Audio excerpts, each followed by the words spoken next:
안녕하세요. 기세에 미친 남자 김민남입니다. 이번 시간에는 기세 브랜치에 대해 자세히 살펴보도록 하겠습니다. 기세서 브랜치 언제 사용하나요? 왜 필요할까요? 만약에 기세서 브랜치를 제공하지 않는다고 한번 가정을 해볼게요. 요즘 개발은 신규 기능 개발과 기능 개선, 수정 이런 일들을 동시에 진행하게 됩니다. 만약에 브랜치가 없다면 어떻게 작업해야 될까요? 소스 파일을 작업하는 곳을 작업 디렉토리라고 한다면 이렇게 네모로 한번 표현을 해볼게요. 이게 이제 작업 디렉토리인데 만약에 신규 기능 개발, 기능 개선, 수정을 각각 A, B, C라고 한번 해볼게요. 이 작업 디렉토리에서 신규 기능 개발을 하고 기능 개선도 했어요. 개선도 하고 지난번에 배포 나갔던 부분에 이상이 있어서 수정도 했어요. 그러면 이 하나의 작업 디렉토리에는 이 A, B, C 작업 내용이 전부 다 반영이 되어 있는 상태입니다.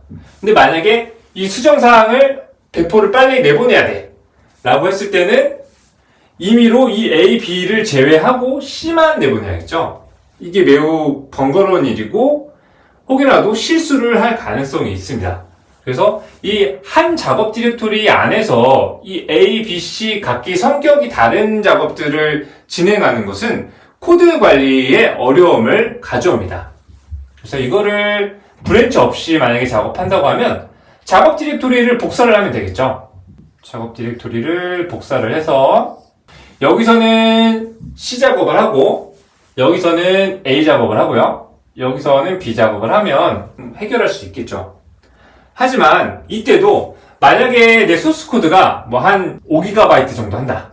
그러면 새로운 성격의 작업을 할 때마다 이 작업 디렉토리 내용들을 이제 복사를 해야 되는데 얘도 5GB, 얘도 5GB 이런 식으로 사용하게 돼서 디스크 용량 사용하는데 굉장히 비효율적이겠죠?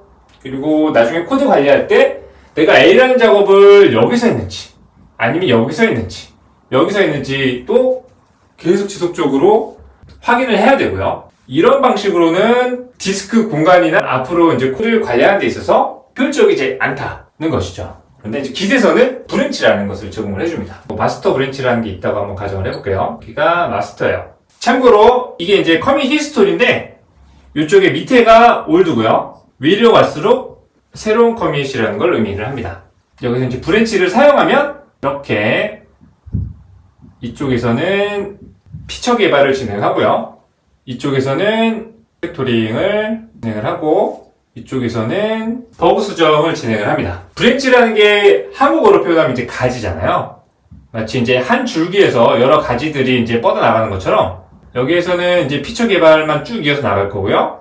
여기는 기능 개선들을 해나갈 거고 이쪽에서는 핫픽스를 진행할 겁니다. 각각이 겹치는 그런 구간이 없기 때문에 이 피처라는 브랜치, 리팩토링이라는 브랜치, 핫픽스라는 브랜치는 상호 간에 영향을 끼치지 않고 독립적으로 개발할 수 있는 환경을 제공을 해줍니다. 저희가 브랜치가 왜 필요한지는 이제 설명을 해드렸고요. 브랜치를 내부적으로 구현을 한다고 하면 어떻게 구현할 수 있을까요? 이 브랜치에 대해서 알아보기 전에 먼저 이 커밋 히스토리에 대해서 조금 더 들여다봐야 합니다. 이 동그라미로 표시된 게 이제 하나의 커밋인데요. 커밋에는 여러 가지 내용들이 들어가 있습니다. 예를 들어서 커밋한 날짜가 있겠죠? 커밋 시간이 있을 거고 작성자가 있을 거고요. 그리고 커밋 메시지가 있을 거고 그리고 커밋 실제로 변경 내 변경사항이 있겠죠? 여기 커밋 해시가 있습니다. 커밋을 갖고 있는 커밋 아이디를 커밋이라고 부르기도 합니다. 여기서는 이제 커밋 아이디라는 의미죠. 페어런트라는 게 있습니다. 페어런트가 한국어로 이제 부모죠. 커밋이 최초에 작성된 커밋을 제외하고는 모든 커밋은 최소 1개 이상의 부모 커밋을 갖고 있습니다. 부모 커밋이라는 것은 부모 커밋의 커밋 아이디입니다. 커밋 히스토리가 이렇게 지금 표현이 되어 있는데 조금 더 정확하게 얘기를 하면 이 커밋은 부모 커밋에 대한 커밋을 가리키고 있습니다. 이 커밋에 대한 부모 커밋은 이 커밋이거든요. 이걸 한번 C1이라고 해볼까요? C1, C2 제가 이름을 한번 내볼게요. C3, C4, C5를 한번 해볼게요. 그러면 이 C2의 부모 커밋은 C1입니다. 얘가 이 정보를 갖고 있기 때문에 이 커밋 그래프를 조금 더 정확하게 표현을 하면 이렇게 화살표를 그어서 이렇게 방향성을 표시를 해주는 게 조금 더 명확합니다. 그래서 C2는 C1 커밋을 가리키고 있다, 참조하고 있다 라는 의미로 생각하시면 될 것 같고요.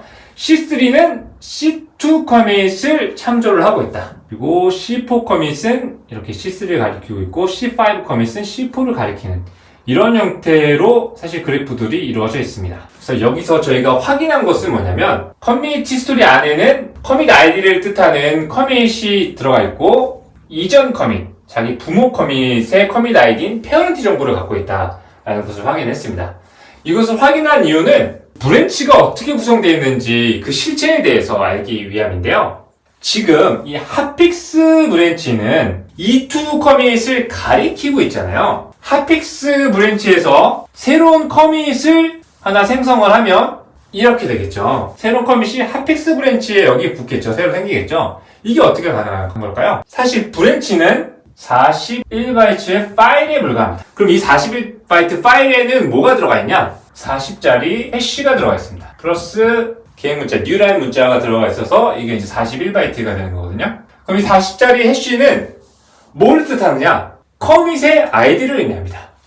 그래서 만약에 여기 핫픽스 브랜치가 지금 E2라는 커밋을 가리키고 있다고 하면 이 핫픽스 브랜치 안에는 E2의 커밋 아이디가 들어가 있습니다. 예를 들어서 E2의 커밋 아이디가 뭐 B1, AA로 시작되는 40짜리 해시라고 한번 해볼게요.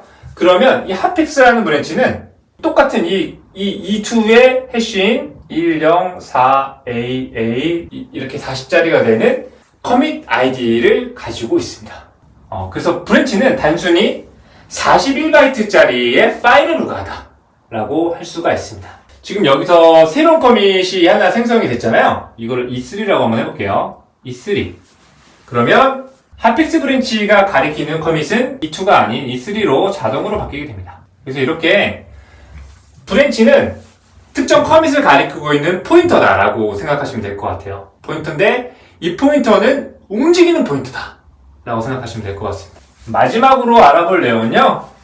하나의 커밋을 2개 이상의 브랜치가 가리키도록 할 수 있나요? 할 수 있죠. 이 커밋을 디벨롭이라는 브랜치도 E3라는 커밋을 가리키고 있다고 한번 해볼게요. 특정 작업을 해서 변경사항을 만들어서 커밋을 해야 되는데 커밋을 디벨롭 브랜치에다 하고 싶어요. 핫픽스 브랜치가 아니라. 그럼 어떻게 해야 될까요? 이거 어떻게 구분할 수 있을까요? 이것을 구분하기 위해서 사용하는 게 헤드라는 것입니다. 이 헤드는 현재 사용 중인 브랜치를 가리키고 있습니다. 그래서 저희가 이제 체크아웃을 하잖아요. 아니면 이제 스위치를 해서 현재 사용하는 브랜치를 설정을 하는데 설정을 디벨롭으로 설정을 하게 되면 이 헤드라는 포인터가 이 디벨롭이라는 브랜치를 가리키게 됩니다. 그래서 여기서 작업을 이어나가면 하나의 커밋이 이제 생성이 될 거고요. 여기를 뭐 K1이라고 한번 해볼게요. K1이 되고 디벨롭 브랜치는 이 K1을 가리키게 되겠죠. 그리고 헤드는 이렇게 디벨롭 브랜치를 가리키게 되겠죠. 오늘 배웠던 내용들 다시 한번 정리 한번 해볼게요. 브랜치는 독립적인 개발 공간을 제공하기 위해 사용을 하고요. 브랜치의 내용은 41바이트의 파일에 불과하다 라는 것이 이제 두 번째 내용이고요. 그 파일 안에는 커밋의 해시가 들어가 있다. 이 커밋 아이디를 통해서 특정 커밋에 접근할 수 있다라는 것이고요. 새로운 커밋을 생성을 하면 브랜치 내용이 변경될 수 있다. 마지막으로 현재 사용 중인 브랜치를 구분하기 위해서는 헤드라는 레퍼런스 참조를 사용한다. 이렇게 정리하시면 될 것 같습니다. 이론은 이렇게 정리했고요. 또 소스트리와 터미널에서 이론에서 말씀드렸던 내용들을 실제로 한번 확인해 보도록 하겠습니다. 안녕! 깃에 대한 더 많은 정보를 얻고 싶으시다면 제가 만든 책이나 온라인 강의를 보는 것을 고려해 보세요. 자세한 내용은 영상 설명란을 참조하세요.